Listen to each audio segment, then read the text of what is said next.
بسم الله والصلاة والسلام على رسول الله. ازيكم حبايبي؟ عاملين ايه؟ يا رب تكونوا بخير. تخيلي بقى كده الجمال ده كله عاملينه بلفة جلاش واحدة. هنعمل مع بعض جاتوه المنفيه بلفة جلاش كده اهوت بدون شربات، بسكر مظبوط جدا، يعني بأقل كمية سكر هتعملي بجد احلى جاتوه كده اهوت منفيه، وسهل وسريع وطعمه بجد محدش هيصدق ان انت عاملاه في البيت. الوصفة دي كنت عاملاها على قناتي القديمة من فترة، وكانت جايبة مشاهدات عالية جدا، حبيت بقى اعملها لكم تاني على القناة هنا اهوت وانزلها لكم بمكونات بسيطة جدا. هتعملي احلى جاتوه منفيه سهل وسريع كده اهوت، مش هياخد معاكي اي وقت. يا ريت بقى الفيديو دوت لو عجبكم ما تبخلوش عليا بلايك، ولو انت لسه اول مرة تشوفي قناتي يا ريت تشتركي في القناة عشان يوصلك مني كل جديد، وشاري الفيديو ده لحبايبي كل اصحابك عشان الكل يستفاد. عايزه اقول لكم بقى لفه الجلاش دي والله لها فتره عندي في التلاجة، وهتشوفوا كده الورق حتى مش يعني ايه، مش سليم، في كده ورق كده متقطع شويه. هو طبعا مستحب ان هي تكون طازه اكتر، بس دي كانت عندي بقى وانا عايزه اعمل الفكره دي في دماغي، اللي هي فتره عايزه اعملها. وزي ما قلت لكم انا كنت عاملاها قبل كده اهوت، وكانت الطريقه كانت ناجحه معايا، والفيديو بجد جاب مشاهدات كويسه جدا، وبجد كانت كل اللي بيجربوا كان بيخش يكتب لي في الكومنتات ان هي الطريقه عجبته قوي. المهم بقى اجيب لفه الجلاش كده اهوت، هفتحها لو في يعني ايه, كام ورقه متبهدله خليهم يبقوا في النص. هاخد الورقه كده اهوت بقى ورقه ورقه، هدهنها كده بسمنه. بصوا بحاجه كده لا تذكر، يعني انا عايزه كده يا دوبك كده يعني ايه تبقى حاجه بسيطه. عايزه اقول لكم انا واخده نص كوبايه سمنه، والله ما هاخد نصهم. هتشوفوا معايا كده في الاخر فضل قد ايه معايا سمنه، وممكن تبقى سمنه على زيت. بعد ما بدهن كده دهنه كده من السمنه، يعني ممكن نوزعها كويس بس تكون طبقة خفيفة جدا مش كتير، عشان واحنا بنسويها اوريكم طريقة التسوية ما تنزلش سمنة كده في الفرن، لان احنا مش هنسويها جوه الصينية. هوريكم هتتسوى ازاي. المهم بقى هندهن دهنة كده خفيفة جدا، نوزعها كويس. وبعد كده هاخد بقى ده سكر حبيبات عادي من اللي بنشرب بيه الشاي، هرش كده رشة كده بسيطة. المهم ان انا برضو اوزع على كل الورقة. السكر ده هيتكرمل جوه، هيديني كده لون حلو للجلاش، وفي نفس الوقت هيخلي الطبقات تمسك في بعضها.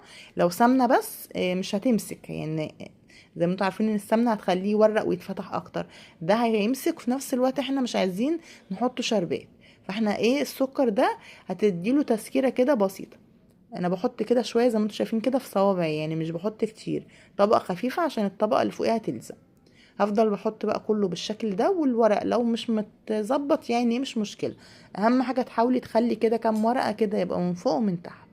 بصوا كده بوزع رشة السمنة دي كده، هحاول اوزعها على كل الورق. لو هتلاحظوا كده حتى في الطبقات الاخيرة بدأت ان انا اخف السمنة خالص، يعني مش حاطة كمية سمنة كبيرة. هكمله بقى كله كده بالشكل ده، وعايزه اوريكم السكر اللي انا حطاه. بصوا لو تلاحظوا يعني مش باين سكر كده مكوم، لا، هي رشه كده متوزعه على كل الورق. هخلصه بقى كله بالشكل ده كده، وهوريكم بقى ايه هنعمل ايه في الاخر، وهوريكم كميه السمنه اخدت منها قد ايه. بصوا بقى انا كده خلاص خلصتها. بصوا السمنه والله فضل منها كميه كبيره، والسكر برضو ما خدتش كتير. خلاص بقى كده اهوت انا هبدأ كده، يعني احاول ايه ان انا اقسمها على 3، ويكونوا ال3 قد بعض. يعني لو انت مثلا تقدري تقيسي كمان بمسطرة او بكرتونة او بأي حاجة، حاولي تطلعي التلاتة قد بعض عشان لما نحطهم على بعض ما نهدرش كتير فيه. انا بس السكينة الكبيرة دي زي بعلم بس كده بيها، كنت قست كدهوت ايه بورقة كدهوت عادي من ورقة الكراريس كدهوت عشان يطلعوا قد بعض. بصوا خلاص كده معايا يعني ايه 3 وحدات قد بعض. هبدأ بقى كده هوت اخد واحدة منهم، ادهنها كده طبقة خفيفة كده من السمنة من فوق ومن تحت، اهو زي ما انتم شايفين كده. وانا قلبة الصينية زي ما انتم شايفين عشان خاطر انا هسوي على ظهر الصينية. وهوريكم برضو هنعمل ايه، عشان لو حطيتيه كده هتلاقيه قب كده، زي احنا طبعا الجلاش بيخش الفرن بيعلى كده وبيقب. خلاص كده انا دهنت كده هوت من تحت، وهدهن بقى من فوق.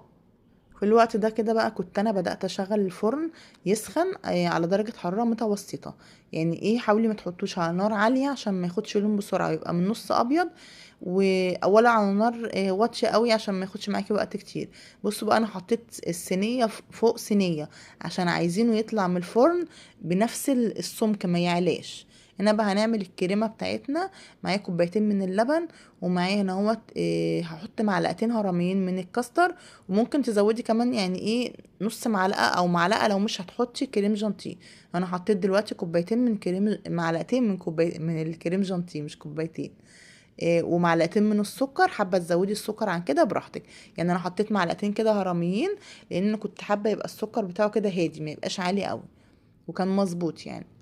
هقلب بقى كده اهوت الاول، وبعد كده هرفعها على النار لحد ما تبدا تتقل معانا.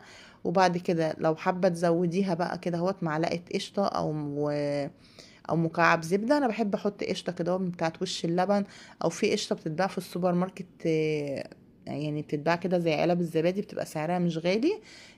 ممكن برضو تجيبيها وتحطيها، بتدي طعم حلو جدا. لما حد ما تغلي كده اهوت وتبقبق معانا كده اهوت، بيبقى القوام بتاعها بالشكل ده. اخدها بقى كده افضيها في حاجه كده تهدى وتبرد، عشان احنا ايه هنستخدمه وهو بارد.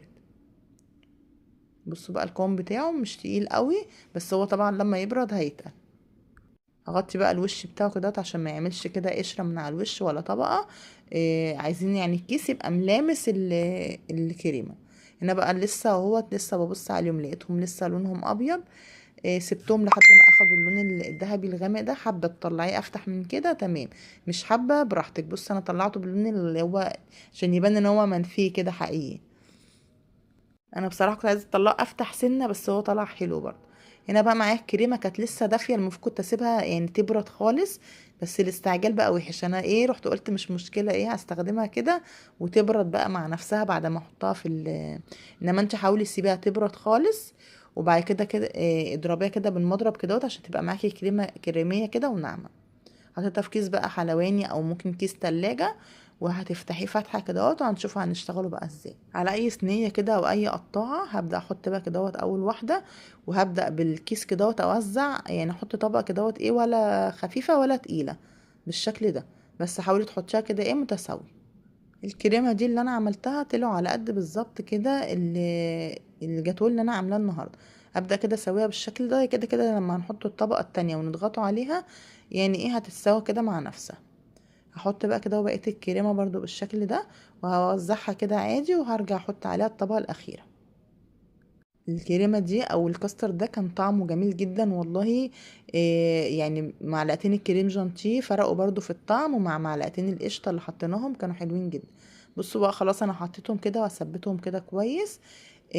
هحطهم في الفريزر يمسكوا كده نفسهم، عشان ايه نعرف بعد كده نقطعهم، لان هي تبقى طريه وهيبقوا بيتزحلقوا من بعض، فلازم كده ايه يقعدوا فتره عشان يتماسكوا في بعض. هنا بقى جبت مربى كده، مربى مشمش، وقلبتها كده بالشوكة يعني عشان تبقى ناعمة. ولو فيها قطع حاولي طلعي القطع او اضربيها في الكبة بقى كده اهوت، وافرديها بالشكل ده. وتقدري لو انت مش بتحبي المربى تحطي سكر بودرة، تجيبي كده سكر بودرة وترشيه كده على الوش كده برضو بيبقى جميل. وهنا بقى ايه كان المفروض احط صوص شوكولاته، ما كانش عندي، فجبت مكعب شوكولاته كده وحطيت له معلقه لبن صغيره سخنه، ودوبتهم فيها وعملتهم كده اهو. هي المفروض نحط صوص شوكولاته، بس انا اتصرفت يعني بدل صوص الشوكولاته حطيت شوكولاته. هعمل بقى خطوط كده وترايح جاي عشان ندي بقى الشكل ايه بتاع المنفيه دوت اللي بيتباع بره. وطبعا انت ممكن تعمليه بالشكل احسن. عايزه اقول لكم هي الشوكولاته عشان خاطر كانت تقيله شويه، فمجرد ما حطيتها تحسي اتمسكت كده، فانا طبعا رايحه جايه ما كانتش بتدي الشكل المظبوط. هبدا بقى كده اقطع الحروف كده عشان يبقى شكلهم كده منتظم شويه.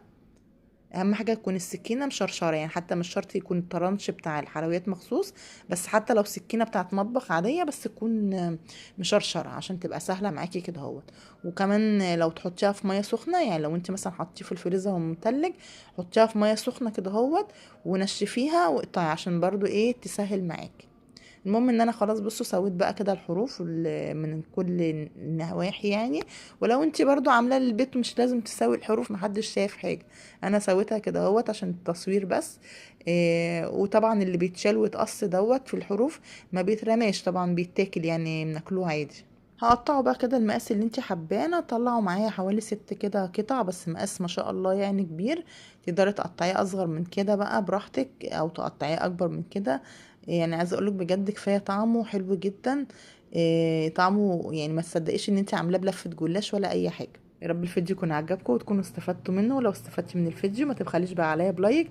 عايزه اقول لكم بجد ليكوا فتره مقصرين معايا في اللايكات، والقناه بجد نايمه خالص اليومين دول، فقلت اعمل لكم بقى حاجه حلوه كده النهارده عشان تشجعوني كده وتفرحوني وتعملوا لي لايكات كتير. واللي ما اشتركش لسه في القناه يا ريت يشترك في القناه عشان يوصلكم مني كل جديد. اشوفكم باذن الله فيديو جديد ووصفه جديده، والسلام عليكم ورحمه الله وبركاته.